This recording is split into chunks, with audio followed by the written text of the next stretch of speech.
Welcome to Quick Bytes, Qvive World News, a platform where truth, honesty, and transparency is manifested.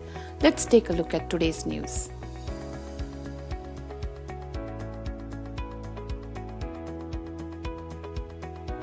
A shocking 1,200 students are poisoned on the eve of an anti-regime protest at a university. Students throughout Iran are continuing their nationwide protest against the regime on the 82nd day since Mahsa Amini's death in September. It is reported that 1,200 university students in Iran have been sickened by food poisoning on the eve of anti-regime protests across the country.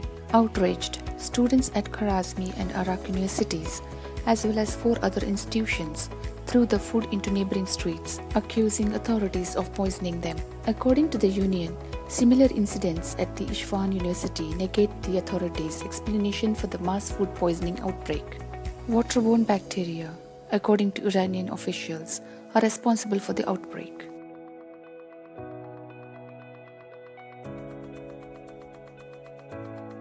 On Wednesday, German police launched nationwide raids and arrested 25 members and supporters of a far-right terrorist group suspected of plotting to attack parliament and to overthrow the country. More than 130 properties were searched by more than 3,000 officers, including elite anti-terror units, during the early morning raids, described by German media as the country's largest police operation. There is one active soldier and several reservists under investigation, one of whom is a member of the Special Forces Command.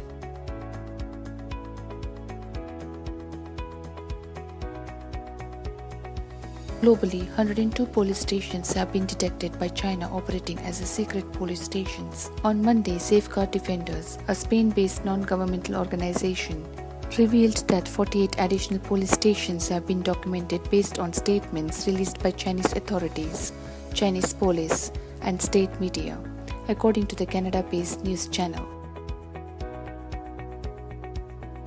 A group of fishermen at Visakhapatnam in Kerala have been camping in a makeshift shelter since September, blocking vehicles and halting work on an erosion control project they blame for threatening their livelihoods. Gautam Adani's conglomerate has denied both allegations. Eugene H. Pereira, one of the Catholic priests leading the protests, told reporters the fishermen have agreed to remove the shelter and allow construction to resume while they wait the results of an expert panel's environmental impact study. This is just a temporary end to the strike, he said on Wednesday. We will resume our strike if the core issues we raised aren't resolved.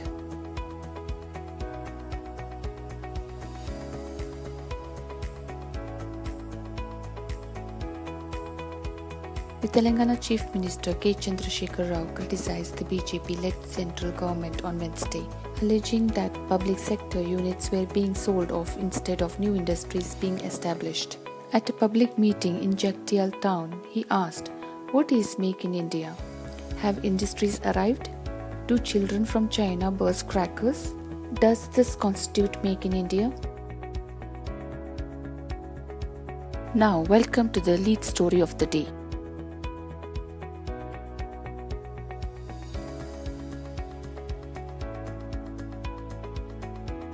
San Francisco officials have voted to ban police from confronting suspects with remote-control lethal robots. After protests from civil rights and citizens groups, the Board of Supervisors revised the policy last week. There are no plans to arm the robots with guns, but the police department wants them to be able to use explosives.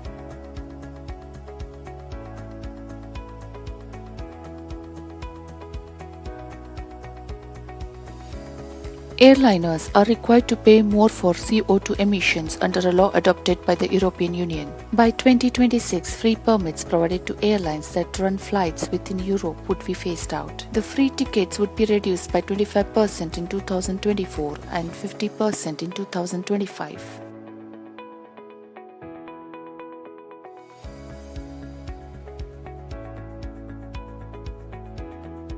Cyber attack on top Indian hospitals highlights security risks. Patients weren't able to register for appointments, and doctors couldn't access medical records because of the attack at AIIMS. Following a successful recovery of lost data, the hospital could resume online patient registration on Tuesday. The hospital worked with federal authorities to restore its system and strengthen its security measures.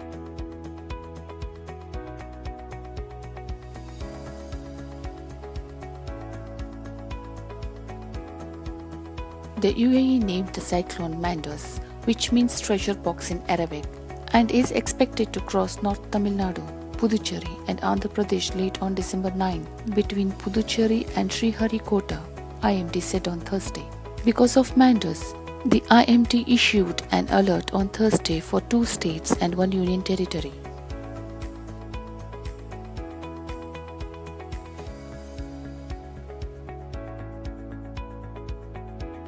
Rahul Gandhi said Wednesday that his party waived loans for 22 lakhs Rajasthan farmers as per its promise.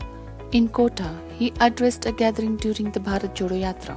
He accused Prime Minister Narendra Modi of not fulfilling his promise to grant the Eastern Rajasthan Canal project national status.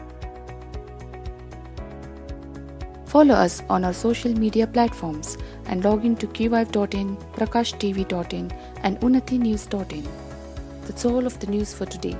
Thank you for watching and goodbye.